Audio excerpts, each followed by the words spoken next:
Selamat pagi buat dosen dan teman-teman. Jadi kami akan menjelaskan tentang OS Console. Sebelumnya perkenalkan, saya Anthony. Saya Christian. Saya Islam.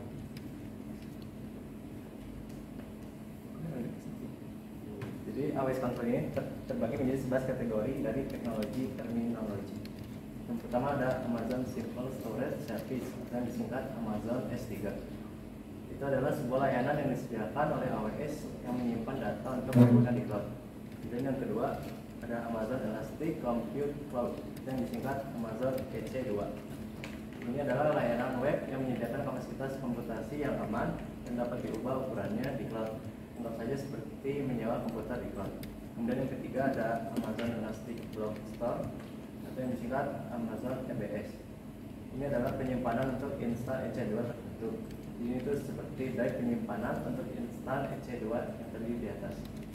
Dan selanjutnya ada Amazon Relational Database Service yang disingkat Amazon RDS. Amazon RDS adalah Amazon RDS memungkinkan pengembang untuk membuat dan mengelola database relasional di cloud. Database relasional mengatur data dalam hubungan satu ke satu seperti menghubungkan pelanggan dengan pembeli. Mereka dalam basis data transaksi di toko. Kemudian ada Amazon DB. Ini adalah layanan database non-relational AWS. Data disimpan dalam pasangan nilai kunci. Kemudian ada AWS Lambda. AWS Lambda adalah layanan tanpa server yang menjalankan kode tanpa perlu mengelola server.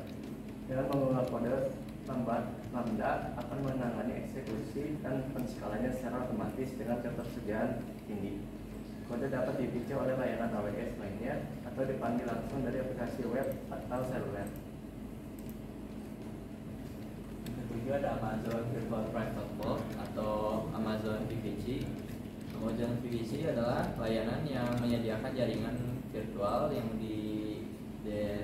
dikasihkan untuk akun AWS. Ini secara logis diisolasi dari jaringan virtual lain di AWS Cloud. Amazon VPC ini berguna untuk melindungi data dan mengatur siapa yang dapat mengakses jaringan data. Dia mengatur siapa yang jaringan data kita.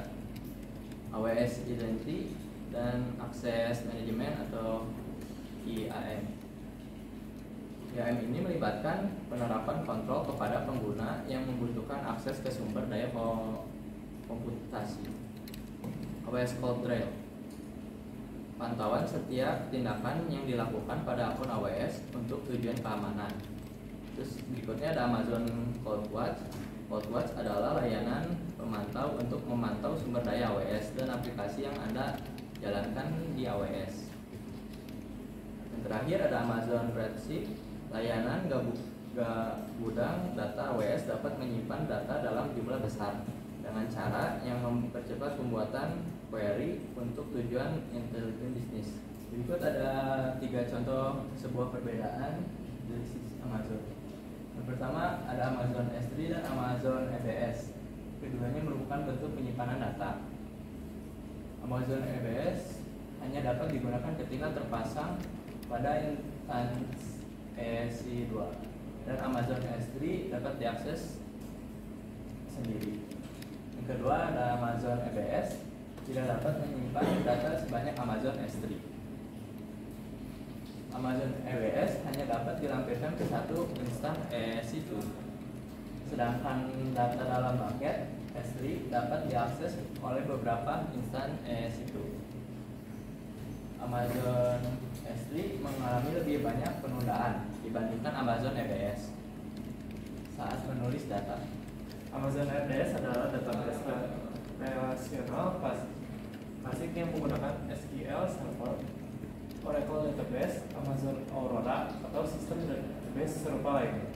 Amazon RDS berguna bagi perusahaan yang menyimpan data dalam jumlah sedang dengan struktur yang seragam, seperti nama siswa dilampirkan ke jumlah titik data yang sama.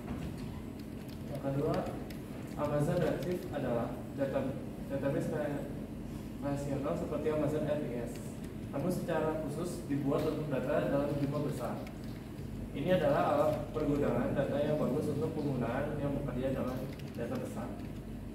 Dan yang ketiga ketiga DynamoDB adalah database relasional.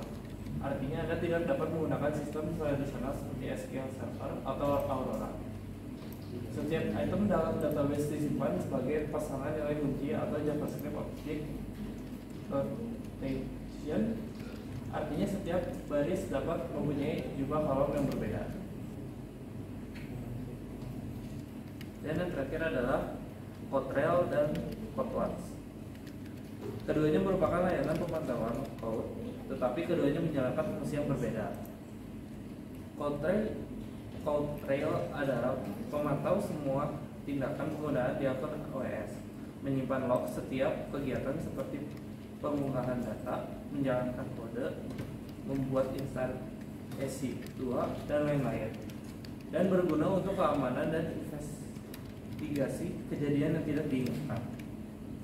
Dan yang CodeWatch itu memantau layanan dan sumber daya AWS, memastikan kinerja yang lancar dan pengguna sumber daya yang sesuai, dapat mengatur monitor dan alarm untuk memperingatkan ketika metrik mencapai batas tertentu.